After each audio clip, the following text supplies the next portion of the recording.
இயேசு ஜீவிக்கிறார். சுவிசேஷ ஊழியம் வழங்கும் ஜீவ வார்த்தைகள். கிறிஸ்துவில் பிரியமானவர்களே, ஆண்டவர் இயேசு கிறிஸ்து நாமத்தில் உங்களை யாவரையும் அன்போடு வாழ்த்து வருகிறோம். இயேசு ஜீவிக்கிறார் ஊழியத்தின் சார்பாக ஜீவ வார்த்தைகள் நிகழ்ச்சிக்கு வந்திருக்கிறவர்களை கர்த்தர் ஆசீர்வதிப்பாராக. ஒரு வாரமும் இதே நேரத்தில் இந்த வார்த்தைகளை கேளுங்கள், அநேகரை கேட்க செய்யுங்கள். ஊழியத்தில் பயன்படுத்த விரும்பினாலும் எங்களுடைய பத்திரிகை வெளியீடுகள் தேவையானாலும் எங்களோடு தொடர்பு கொள்ளுங்கள். யூடியூப்பில் ஜானி எம் ஜெயராஜ் என்று கிளிக் செய்தால் வார்த்தைகளை பாடல்களை கேட்பதற்கு வாய்ப்பு இருக்கிறது, பயன்படுத்திக் கொள்ளுங்கள். இந்த நாளில் தேவன் நமக்கு தருகிற வார்த்தை நான் வாசிக்கிறேன், செபத்துடன் கேளுங்கள். லூக்கா சுவிசேஷம் 10ஆம் அதிகாரம் 19ஆம் வசனம். இதோ சர்ப்பங்களையும் தேள்களையும் மிதிக்கவும் சத்தினுடைய சகல வல்லமையும் மேற்கொள்ளவும் உங்களுக்கு அதிகாரம் கொடுக்கிறேன், ஒன்றும் உங்களை சேதப்படுத்த மாட்டாது, ஒன்றும் உங்களை சேதப்படுத்த மாட்டாது. என்ன வார்த்தை கர்த்தருடைய சமூகத்தில் இன்றைக்கி நம்ம கொடுக்கப்படுகிறது என்று சொன்னால், இந்த பாடு போராட்டம் நிறைந்த உலகத்திலே நாம் வாழ்ந்து கொண்டிருக்கிறோம். இந்த பாடுகள் போராட்டங்களுக்கு மத்தியிலே நடக்கிற சம்பவ உண்மை அனுபவத்தை கர்த்தர் சொல்கிறார். சர்ப்பங்களையும் தேள்களையும் மிதிக்கவும் சத்துருவின் சகல வல்லை மேற்கொள்ளவும் உங்களுக்கு அதிகாரம் கொடுக்கிறேன். அப்படியானால் வாழ்க்கையின் பாதையில் சர்ப்பங்களையும் தேள்களையும், சர்ப்பத்தின் சுபாவத்தில் உள்ள மனிதர்களையும் தேளை போல குட்டுகிற, முன்னாலே வரவேற்கிற பின்னாலே குட்டுகிற அப்படிப்பட்ட அனுபவம் உள்ள மக்களையும் நீங்கள் பார்க்க வேண்டியிருக்கும். அவர்கள் எல்லாரும் ஜெயிப்பதற்கு மேற்கொள்வதற்கு நான் உங்களுக்கு அதிகாரம் கொடுக்குறேன் என்று சொல்கிறார். அதோடு மாத்திரமல்ல, ஒன்றும் உங்களை சேதப்படுத்த மாட்டாது. பிரதானமான ஒரு காரியம் பாருங்கள், ஒன்றும் உங்களை சேதப்படுத்த மாட்டாது. இந்த வார்த்தை கேட்குற அன்பு நேச பிள்ளைகளே, இந்த உலகத்தில் யோபு 7:1 நாம் வாசிக்கிறோம், பூமியிலே போராட மனுஷனுக்கு குறிக்கப்பட்ட காலங்கள் உண்டல்லவோ. இது பாடு நிறைந்த உலகம்.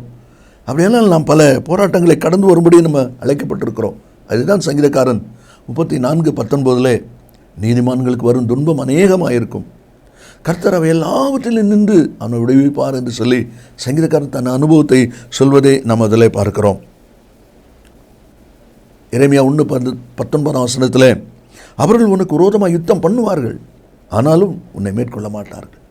அப்போ இப்படிப்பட்ட நிலைமையில் வருகிற நம்ம ஒவ்வொருவரையும் பார்த்து ஆவியானவர் சொல்கிற ஒரு வார்த்தை தான், ஒன்றும் உங்களை சேதப்படுத்த மாட்டாது.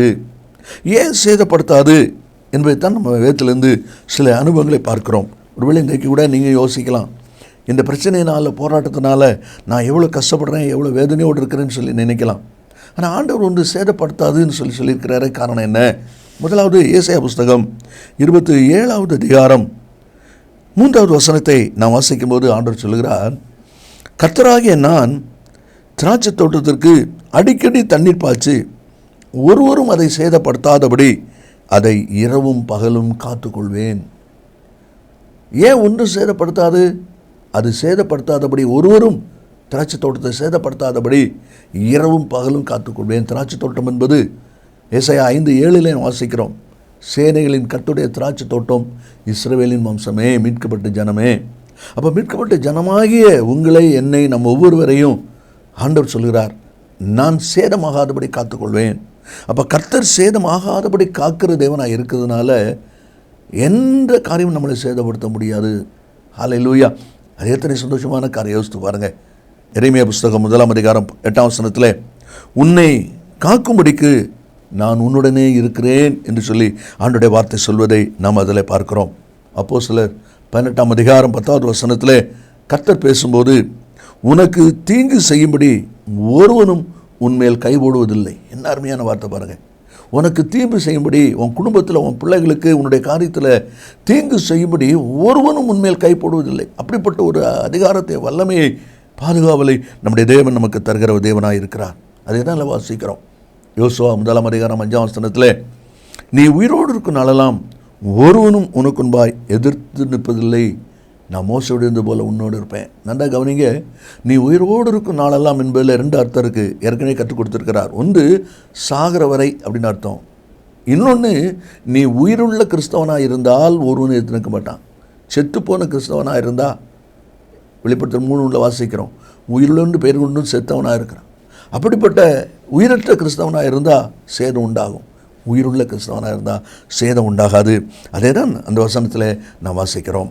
2வது ஒரு அனுபவத்தை நாம் வாசிப்போம். தானியேல் புஸ்தகம் 3வது அதிகாரத்துக்கு நாம் வரும்பொழுது 25வது வசனத்திலே நாம் வாசிக்கிறோம், இதோ 4 பேர் விடுதலையாய் அக்கினியின் நடுவிலே உலாவுகிறதை காண்கிறேன், அவர்களுக்கு ஒரு சேதமும் இல்லை, 4ஆம் ஆளின் சாயல் தேவபுத்திரனுக்கு ஒப்பாயிருக்கிறது. நேபுகாத்நேச்சார் ராஜா சாத்ராக் மேஷாக் ஆபேத்நேகோ 3 பேரையும் கெட்டி அக்னியில் கொண்டு போட்டார். இப்போ பார்க்குறாரு 4 பேர் விடுதலை சேதம் இல்லாமல் நடமாடி கொண்டிருக்கிறாங்க. அது எப்படி? சாதாரண அக்னியிலேயே எரிஞ்சு போவாங்க. இவங்களுக்கு 7 மடங்கு அக்னி. அப்போ இந்த 7 மடங்கு அக்னியில் இவங்க சாகாமல் இருக்கிறாங்களே, இது எப்படி? பெரிய அதிர்ச்சியாக இருக்குது. அது 4 பேர் இருக்கிறாங்க. 4வது ஆளின் சாயல் தேவபுத்திரனுக்கு ஒப்பாக இருக்கிறது என்று சொல்லி அந்த வார்த்தை இருப்பதை நாம் பார்க்கிறோம். இந்த 4வது நபருடைய வாழ்க்கையின் அனுபவம் என்ன? ஒரு வசனம் சொல்லுகிறது, எபிரேயர் 12:29, அவர் பட்சிக்கிற அக்னியாக இருக்கிறாரே. இயேசு பட்சிக்கிற அக்னியாக இருக்கிறார். எதை பட்சித்து போட்டிருக்கிறார்? 4வது நபர் பட்சிக்கிற அக்னியை இயேசு இந்த 7 மடங்கு விறகுனால் உண்டாகிற அக்னியை பட்சித்து போட்டார். இந்த 7 மடங்கு விறகுனால் உண்டாகிற அக்னியின் அகோரத்தை பட்சித்து போட்டார். ஆகினால அந்த அக்னி இந்த 3 பேரையும் ஒன்று செய்யலை. அல்லேலூயா. அதே தேவனைத்தானே நீங்களும் நானும் ஆராதிக்கிறோம். அந்த பட்சிக்கிற அக்னியை தேவன் நம்மத்தில் இருக்கிறாரே. அப்போ அக்னி போன்ற பிரச்சனைகளை ஜனங்கள் உங்கள் மேல் எரிந்தாலும் பட்சிக்கிற அக்னியை கர்த்தர் அதை பட்சித்து போடுவார். உங்களுக்கு ஒரு சேதம் வராது. அதை தான் இந்த வசனத்தில் நான் வாசிக்கிறோம். எப்படி கட்டுப்பட்டவர்கள் விடுதலையாக இருக்கிறாங்க? இன்னொரு பாட்டு 4:7 வாசிக்கிறோம், என் பிரியமே என்று சொல்லி ஆண்டவர் அழைக்கிறார். சொல்லுகிறார், உன்னில் பழுதொன்றும் இல்லை. பழுதொன்றும் இல்லை என்றால் காய்ந்து போன அனுபவம் இல்லை. கயிறில் கட்டி போட்டிருக்காங்க, அந்த கயிறு மட்டும் எரிஞ்சு வச்சு, ஆனால் அவங்கள ஒன்றும் செய்யலை. காரணம், அது எரியக்கூடிய பொருள். ஆனால் இவங்களுக்கு வேறு எந்த ஒரு சேதமும் இல்லாதபடி ஆண்டவர் அதை பாதுகாக்கிறார். பழுதற்ற ஒரு வாழ்க்கையை நாம் செய்வோமானால் நிச்சயமாய் நாம் சேதமாக மாட்டோம். அதே தான் தேவனுடைய வார்த்தை சொல்வதை அதில் நாம் பார்க்கிறோம். இந்த வார்த்தை கேட்கிற அருமை தேச பிள்ளைகளே, இப்படி வாழ்க்கை யோசித்து பாருங்கள். தேவனுடைய கரத்தில் அர்ப்பணித்திருக்கிற நாம் ஒன்றும் சேதமாகாதபடி பட்சிக்கிற அக்னியாக இருக்கிறத நம்மை பாதுகாத்து நடத்துகிற தேவனாக இருக்கிறார். 3வது ஒரு அனுபவத்தை வாசிப்போம். அப்போஸ்தலர் 28வது அதிகாரம் 5வது வசனத்திலே விடமாய் வாசிக்கிறோம். பவுல் அந்த பூச்சியை தீயிலே உதறி போட்டு ஒரு தீங்கும் அடையாதிருந்தான், சேதம் அடையாதிருந்தான். அந்த பாம்புடைய தன்மை என்ன? அந்த ஜனங்கள் சொல்கிறாங்க, இப்போ வீக்கம் கண்டு கீழே விழுந்து செத்து போவான்.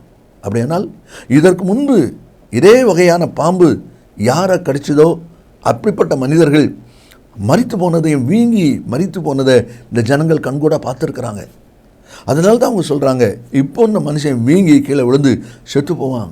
நெடுநேரம் பார்த்துட்டு இருந்தாங்களாம், ஆனால் அவன் சாகலை. ஏன் அவனுக்கு மட்டும் சேதம் வரல? வேதம் தெளிவாய் சொல்கிறது, அவன் அந்த விஷப்பூச்சியை உடனடியாக செய்தான், தீங்கு விஷம் ஏறாதபடிக்கு அதை உதறி போட்டான், தீயிலே உதறி போட்டான், அக்னியிலே உதறி போட்டான். பரிசுத்த அக்னி ஆகிய பட்சிக்கிற அக்னி ஆகிய ஆண்டோடைய பாதத்தில் அதை உதறி போட்டான். அந்த அக்னி இந்த பாம்பை எரிச்சு போட்டது, கொண்டு போட்டது. அதுதான் தேவனுடைய வார்த்தையிலே நாம் வாசிக்கிறோம். இந்த வார்த்தை கேட்கிற அன்பு நேச பிள்ளைகளே, நம்முடைய வாழ்க்கையை யோசித்து பாருங்கள். எவ்வளோ சீக்கிரமாய் விஷம் ஏறாதபடி அவன் உதறினானோ அதே போல் நாமும் உதறி போடும்படி அழைக்கப்பட்டிருக்கிறோம். யோசேப்பே போத்திபார் மனைவி தன்னுடைய விருப்பத்துக்கு இணங்கும்படி பிரயாசப்பட்டு வஸ்திரத்தை பற்றி பிடித்த போது கூட அவன் வஸ்திரத்தை விட்டு உதறிவிட்டு ஓடுகிறதை நாம் அங்கே பார்க்கிறோம். இப்படியாக ஜீவன் தப்ப ஓடிப்போய் என்ற வார்த்தையின்படி நாம் நம்மை பாதுகாத்துக் கொள்ள வேண்டிய அவசியமாக இருக்கிறது. 1 சாமுவேல் 10ஆம் அதிகாரம் 27வது வசனத்தில் பேலியாளுடைய சில மக்கள் ஒன்று கூடி சவுலை பார்த்து, இவனா நம்மை ரட்சிக்கப் போகிறவன் என்று சொல்லி அவனை அற்பமாக பேசுகிறாங்க. ஆனால் வார்த்தை, முக்கியமான ஒரு வார்த்தை என்ன? சவுலோ காது கேளாதவனை போல இருந்தான். அப்படியானால் அந்த வார்த்தையை அவன் அப்படியே உதறிவிட்டான். அந்த வார்த்தையை அவன் உள்ளத்தில் எடுத்து சிந்திக்கலை, அப்படியே உதறிவிட்டான். இந்த வார்த்தையில் கேட்கிற அன்பு நேச பிள்ளைகளே, நீங்களும் உங்களுடைய வாழ்க்கையில், உங்களுடைய குடும்பத்தில், வேலை சில ஸ்தலங்களிலே காது கேளாதவர்கள் போல இருக்க வேண்டிய சந்தர்ப்பம் வரும். ஊமையை போல நடந்து கொள்ள வேண்டிய சந்தர்ப்பம் இருக்கும். நீங்கள் அப்படி இருந்தீங்கன்னா தான் சேதமாகாதபடி உங்களுடைய வாழ்க்கையை காக்கப்படும். யோசித்து பாருங்கள், ஏன் இப்படி காயம், ஏன் இப்படி நம்பினவர்களே நமக்கு விரோதமாக எழும்பிட்டாங்கன்னு நினைக்கிறீங்களா? நீங்கள் அந்த இடத்துல காது கேளாதவனு போல் இல்லாதபடி உங்களுடைய கருத்து சொல்லியிருப்பீங்க, உங்களுடைய வார்த்தையை சொல்லியிருப்பீங்க. இனி ஒரு தீர்மானம் பண்ணுங்கள், காது கேளாதவனை போல் இருக்க எனக்கு கிருபைதாரும் ஆண்டவரே என்று சொல்லி நீங்கள் உதறி போட பிரயாசப்படவில்லைனால் நீங்கள் ஜெயித்து பார்ப்பீர்கள். அதே தான் தேவனுடைய வார்த்தையிலே நாம் வாசிக்கிறோம். இன்றைக்கும் ஆண்டவருடைய பிள்ளைகளை நாமும் இந்த ஒரு அனுபவத்தின்படி நம்முடைய வாழ்க்கையை நாம் கட்டிக்கொள்வோமானால் நிச்சயமாக நாம் ஜெயிப்போம், நாம் தோற்று போக மாட்டோம். காரணம், கர்த்தருடைய வார்த்தை ஒன்றும் உங்களை சேதப்படுத்தாது என்று சொல்லியிருப்பதை நாம் அதில் பார்க்கிறோம். கடைசியாக ஒரு அனுபவத்தை நாம் வாசிக்கிறோம். தானியேல் புஸ்தகம் 6வது அதிகாரம் 22வது வசனம். சிங்கங்கள் என்னை சேதப்படுத்தாதபடிக்கு தேவன் தம்முடைய தூதனை அனுப்பி அவைகளின் வாயை கட்டி போட்டார். ராஜா வந்து கேட்குறாரு, ஜீவனுள்ள தேவனுடைய குமாரனாகிய தாசனே, நீ எப்படி இருக்கிற? உயிரோடு இருக்கிறியா? உன் தேவன் உன்னை பாதுகாக்க, உன் தேவன் உன்னை காப்பாற்றுவதற்கு வல்லவராய் இருந்தாரா என்று சொல்லி அவன் கேட்பதை நாம் அங்கே பார்க்கிறோம். அப்படி கேட்கும்போது அவன் தைரியமாக சொல்லுகிறான், தண்டமாக சொல்லுகிறான். என்ன அருமையான ஒரு வார்த்தை பாருங்க. ஆண்டவர் தம்முடைய தூதனை அனுப்பி சிங்கங்களின் வாயை கட்டி போட்டார். அப்படின்னா சிங்கங்கள் எதிராக வரும், சிங்கங்கள் உங்கள் மேலே சாட வரும். ஆனால் அது பட்சித்து போடாதபடி, சேதப்படுத்தாதபடி கர்த்தர் வாயை கட்டி போடுகிறார். இந்த வார்த்தை கேட்கிற அன்பு நேச பிள்ளைகளே, உங்களுடைய வாழ்க்கை கூட யோசித்து பாருங்கள். சிங்கத்தை கண்டு நீங்கள் பயப்பட வேண்டியதில்லை. ஏனென்றால் தீமோத்தேயு நிருபத்தில் பவுல் எழுதும்போது 1 தீமோத்தேயு 4:17 அவர் எழுதுகிறார், சிங்கத்தின் வாயிலிருந்து ரட்சிக்கப்பட்டேன். அப்படியானால் சிங்கத்தின் சுபாவத்தில் உள்ள மனிதர்கள் இன்றைக்கி நம்மை சூழ்ந்திருக்கிறாங்க. நம்ம குடும்பத்தில், நம்ம வேலை ஸ்தலங்களில் அப்படிப்பட்ட மக்கள் இருக்கிறாங்க. எப்போ இவங்களை பீறி போடலாம், எப்போ இவங்களை பட்சித்து போடலாம்னு பார்க்குறாங்க. ஆனால் வேதம் சொல்கிறது, ஆண்டவர் சிங்கத்தின் வாயை கட்டி போடுவார். என்ன அருமையான ஒரு வார்த்தை பாருங்கள். அந்த சிங்கத்தின் வாயை கட்டி போட்டார் என்று சொல்லப்பட்டிருக்குது. வேதாமத்தில் அதுக்கு ஒரு அருமையான ஒரு அனுபவம் இருக்கிறது பாருங்கள். ஆதியாகமம் 31வது அதிகாரம் 24வது வசனத்தை நான் வாசிக்கும் போது அதில் சொல்லப்பட்டிருக்கிறது, யாக்கோபு ஆண்டுடைய வார்த்தையின்படி புறப்பட்டு தன் மனைவி பிள்ளைகளோடு கூட அவன் கடந்து வந்து கொண்டு இருக்கிறான். இது லாபானுக்கு மாமனாருக்கு தெரியாததுனால திரும்ப அவன் கேள்விப்பட்டு அவனை தொடர்ந்து வருகிறான். யாக்கோபை சந்திப்புக்கு தொடர்ந்து வருகிறான், பின்னாலே விரட்டி கொண்டு வருகிறான். 31ஆம் அதிகாரம் 24வது வசனம். அன்று ராத்திரி தேவன் லாபானுக்கு சொப்பனத்திலே தோன்றி, நீ யாக்கோபோடே நன்மே அண்டி தீமை ஒன்று பேசாதபடி எச்சரிக்கையாயிரு.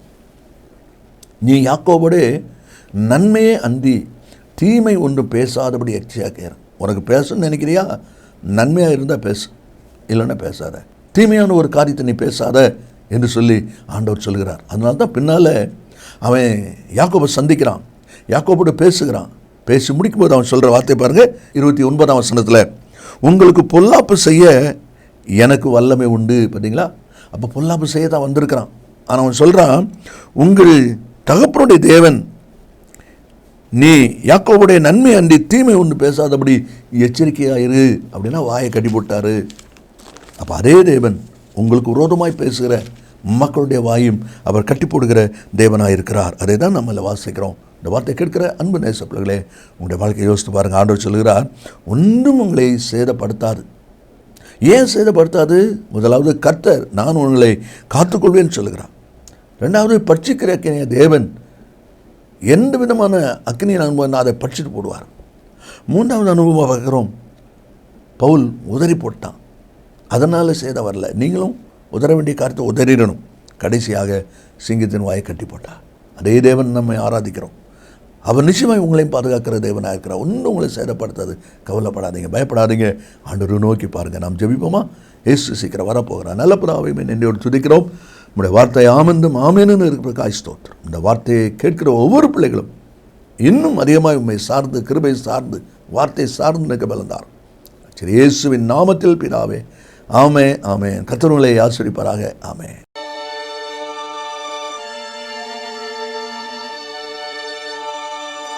இயேசு ஜீவிக்கிறார்.